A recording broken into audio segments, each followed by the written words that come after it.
حضرت عبداللہ بن مسعود فرماتے ہیں، اس حالت میں کہ میں بیٹھا ہوا تھا اور رسول اللہ صلی اللہ علیہ وسلم میری ران سے تکیہ لگائے ہوئے لیٹے تھے، کیا دیکھتا ہوں کہ کچھ آدمی ہیں جو سفید کپڑے پہنے ہوئے ہیں۔ ان کی خوبصورتی کا جو عالم تھا اسے تو بس اللہ ہی جانتا ہے۔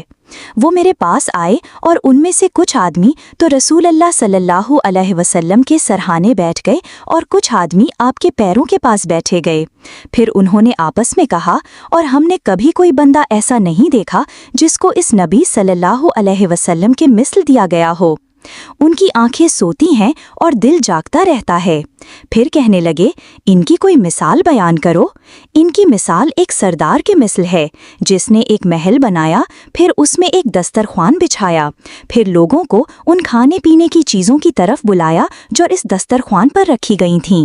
پھر جس نے اس دعوت کو قبول کیا تو اس نے دسترخوان پر بیٹھ کر کھایا اور پیا، اور جس نے دعوت کو قبول نہیں کیا تو اسے بلانے والے نے سزا دی۔ یہ باتیں کہنے کے بعد وہ آدمی اوپر چڑھ گئے اور رسول اللہ صلی اللہ علیہ وسلم بیدار ہو گئے۔ آپ نے مجھ سے فرمایا، تم نے سنا جو کچھ ان لوگوں نے کہا، اور تمہیں معلوم ہے یہ کون لوگ تھے؟ میں نے کہا، اللہ اور اس کا رسول زیادہ جانتے ہیں۔ رسول اللہ صلی اللہ علیہ وسلم نے فرمایا، یہ فرشتے تھے۔ پھر آپ نے کہا، کیا تم جانتے ہو انہوں نے کیا مثال بیان کی ہے؟ میں نے کہا، اللہ اور اس کا رسول زیادہ جانتے ہیں۔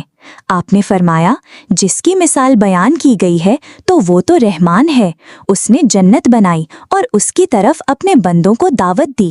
جس نے اس کا کہنا مان لیا وہ جنت میں داخل ہوگا، اور جس نے اس کا کہنا نہیں مانا تو وہ سردار اس کو سزا دے گا۔ رسول اللہ صلی اللہ علیہ وسلم فرماتے ہیں، میری پوری امت جنت میں داخل ہوگی سوائے ان کے جنہوں نے انکار کر دیا۔ صحابہ کرام نے پوچھا، اے اللہ کے رسول، ایسا کون ہے جو انکار کرے گا؟ رسول اللہ صلی اللہ علیہ وسلم نے فرمایا، جس نے میری اطاعت کی جنت میں داخل ہوگا، اور جس نے میری نافرمانی کی تو اس نے انکار کر دیا۔